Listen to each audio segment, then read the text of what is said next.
Come out.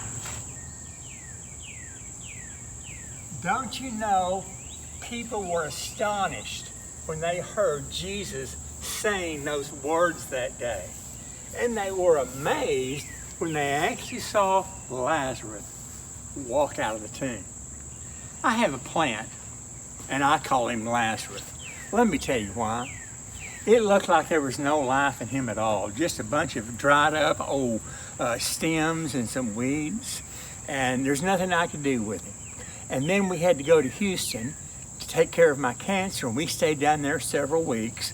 And when I got back, well, I thought I'll just water Lazarus and give him some plant food. And as the days went on, I began to see some green vines come up. And then there were these beautiful leaves. And look at him now. Isn't he beautiful? He is alive. You know, God's Word tells us about being alive. In Scripture, God tells us that He has come that we might have life and we might have it to the fullest, okay? He also tells us that because of His great love for us and His wonderful mercy, He has made us alive in Christ. Those are beautiful words to listen to. Now, I can remember when I got the diagnosis that I had cancer. My breath was just taken away. I didn't know what to do. But we had friends come and pray with us, come and share with us, and through God's Word, I was able to be renewed, restored, and rejuvenated. And it was wonderful. You know, breathing is like, when we read God's Word, it's like breathing in just a little bit of heaven. Isn't that wonderful to know? You know, I have a little story about a young man that went to the doctor, and he wasn't feeling good at all. And the doctor says, "Oh my, I need to tell you something. You have Yog disease.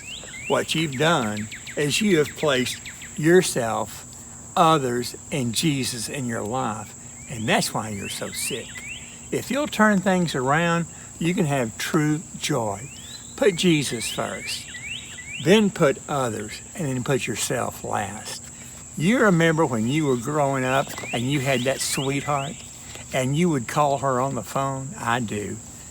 And we would write letters to each other. Oh, I can remember when I went off to school, I would run to the post office to see if Cindy had written me a letter. You would always want to buy them presents, and they were always on your mind. You wanted to spend time with them. That's what you wanted to do. You know what? Jesus is the same way with us. He wants to spend time with us.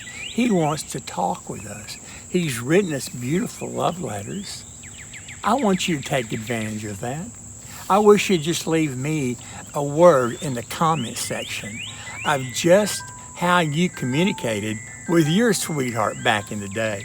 Did you mail her? Did you call her on the phone? Maybe you text her. Well, remember, this is Steve Price. Thank you for joining me. Anything's possible with God. Let's grow together.